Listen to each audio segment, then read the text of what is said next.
And we begin tonight in a Valley school district that's now facing the possibility of significant changes to accommodate for a nearly $5 million deficit. Good evening and thanks so much for joining us. For 12 News at 10, I'm Kariba Devine. And I'm Troy Hayden. Mark's off tonight. The superintendent of the Roosevelt School District is proposing now 5 schools closed to address this deficit.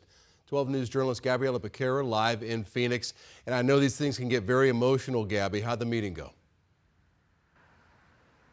Well, Troy Caribe, this meeting was overflowing with parents, and it did become heated at several times throughout the night. Everyone recognizes this is a decision that could affect the entire community.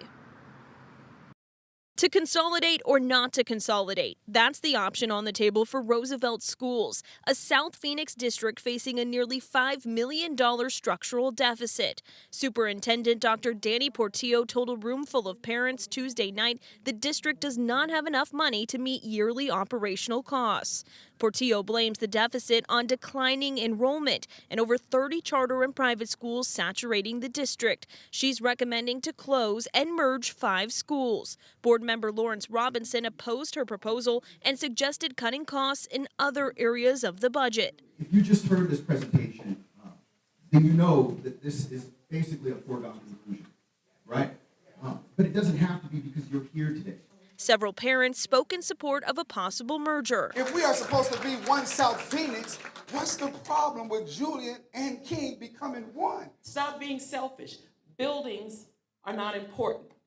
Names on buildings are not important. Kids are important. Others are seeking more clarity about what this would mean for their children. Transportation of how we're going to get our kids to the schools if we do combine them. And shining a light on what they believe is a bigger issue. We have to take this fight to the legislator. If we let it die here in this room tonight or in the other meetings that the board is going to have, this won't be the only thing you guys see cut. So sometimes it's not about money. It's about people. And these are our people. This is our neighborhood. And I ask that you look at it a little closer, come back and give us some more information about why our kids are leaving. And this is one of 2 parent meetings. The next one is in 2 weeks, and then the board will vote on December 5th. Live in Phoenix, Gabriella Becerra, 12 News. Gabriella, thank you. Another big decision tonight. Within the past hour, the Scottsdale City Council voted 5-2 to approve a massive redevelopment of the company Axon's headquarters. And that plan calls for 5 different buildings to be on this site near the Hayden Road and Loop 101, 4 of which of these buildings will be used for hundreds of multi-family units or apartment buildings. The 5th building would also be a hotel. The proposed headquarters is also projected to create some 650 new jobs. Axon best known for making body-worn cameras that are used by police departments and also tasers. Now to Tempe, where a student was arrested after being found with a gun at Marcos Denisa High School today.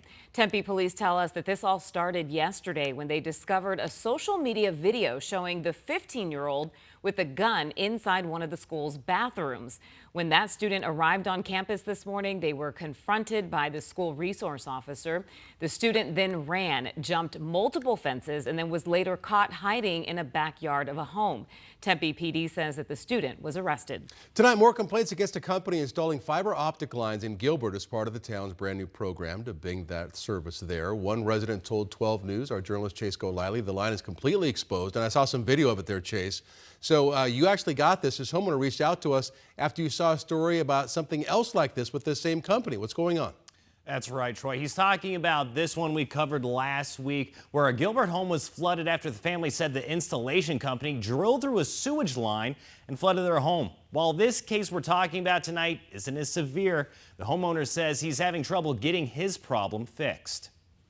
They didn't clean the dirt up. When Don Prather learned his Gilbert neighborhood was getting high-speed internet through fiber optic, We were certainly excited about it. what he's not happy with is how it was installed. It's a bit of a mess. That fiber optic cable that's supposed to be buried, And it's just completely exposed. saying this has been going on for months. When workers first came out to install, They actually laid the fiber right across the top of the driveway, and we had to drive over it for a month or so. then when he called the company to have them fix it, They put some not great looking caulk down and some duct tape. which isn't doing the job. That's the cable right there. You can see it wanting to pop out already. You still have wire exposed right there. Yes, there's a good 5 or 6 feet of wire there. We were worried about families and kids tripping over it. Prather says he's called 3 times to have them bury the line, but nothing happened. In one case, his work order was closed, with officials saying they did bury it, but as you can see, that's not the case. It's very frustrating.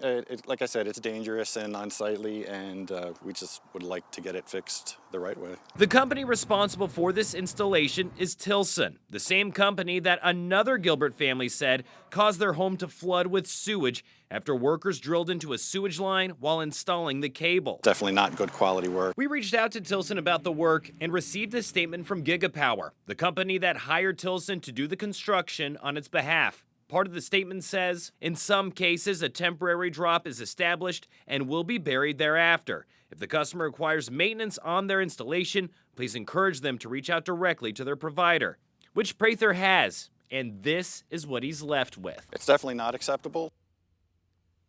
Now, walking around that neighborhood, I did see at least one other home that appeared to have the same issue, as you can see right here with that fiber optic cable totally exposed. But again, it was just cocked down like what we were seeing with the person we were speaking with tonight. Now, Prather also told me after we spoke, a worker did come out and said, yes, that line did need to get fixed, but he wasn't given a time of when that would happen. When I checked back in with him again today, he said he still hasn't heard from him. We're live in the studio. Chase Golightly, 12 News. All right. Hopefully that happens soon. All right, Chase, thank you. Well, take a look at this. Hundreds, maybe even thousands of cans of beverages spread all across the side of an Arizona highway. Rural Metro Fire says that a truck carrying the cans tipped over today near the Loop 303 and Northern Parkway in the West Valley. Thankfully, no one was injured, but it looks like the cleanup's going to take quite some time. New at 10, you've heard the old saying, in this world, nothing is certain in life except death and taxes. Well, Benjamin Franklin said that, and his words were prophetic because as 12 News journalist Mark Curtis shows us, the two are inextricably linked. There's one thing in life that binds us all.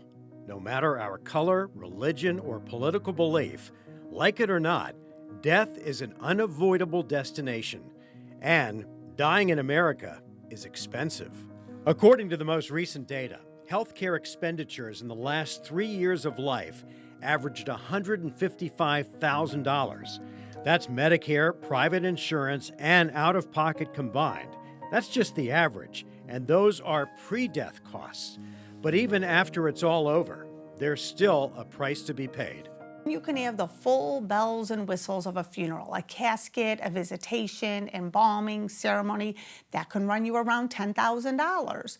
If you want more extravagant things, you can spend $1,200 on flowers alone. Elisa Krasilik is the president of the Mountain View Funeral Home and Cemetery in Mesa. And while she admits that planning ahead for your own funeral is a little, dare I say, morbid, it's just as important as any other type of financial planning. And there's a lot to consider. Do you want a viewing? Do you want a ceremony? Do you like the concept of a wood casket versus a metal casket? Now we can start to narrow down a little bit about what those costs are going to look like. Nobody wants to be sold when they walk through a funeral home door. They want to be educated. They want to know their choices. They don't want to assume to be oversold, nor do they want people to think they're being cheap. They just want to make a choice. And so when you give them enough information to make an educated decision. And what about financial planning for your family? That's where Benjamin Franklin was so wise. Remember his famous line about death and taxes? Both are unavoidable.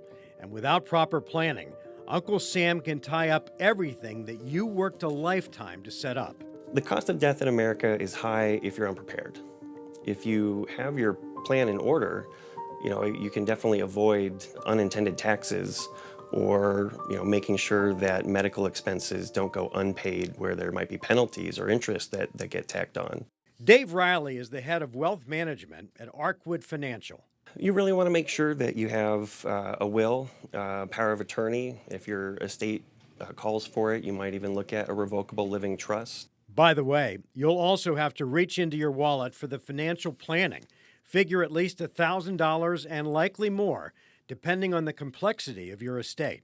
And then depending on your level of wealth, you might look at some advanced planning as well. We do all of the above for our clients, and it's ensuring that you're able to take care of your own affairs so you're not leaving a mess to your kids or loved ones to deal with when you're gone. And then, how do you want to go? For the first time, more Americans are now opting for cremation versus a casketed burial. For the record, cremation is cheaper, but no matter what you choose, you can now find it at Costco. So I will tell you this, it's woken us up. Costco comes on scene and they're like, wait a minute, we can bring these from China and we can charge you $1,200 and it's a great casket. And so it's made our casket providers here in the United States say, wait a minute, maybe we should come up with a more entry-level, more affordable casket so that we can compete against. Hate to say it, but the business of death is booming. According to market data research, the U.S. funeral industry alone takes in $20 billion a year. And unlike some life expenses, this is one that cannot be avoided. So I'd say the smart thing to do is to be prepared. I was a Boy Scout. That was the motto we lived by. If you have a plan, then it's not something that you're going to have to worry about when it might be more difficult for you. If you don't have your health, if you've already lost it, or maybe we haven't planned appropriately and things are a mess and scattered everywhere, if you wait till the last minute, it just causes more stress for you in the long term.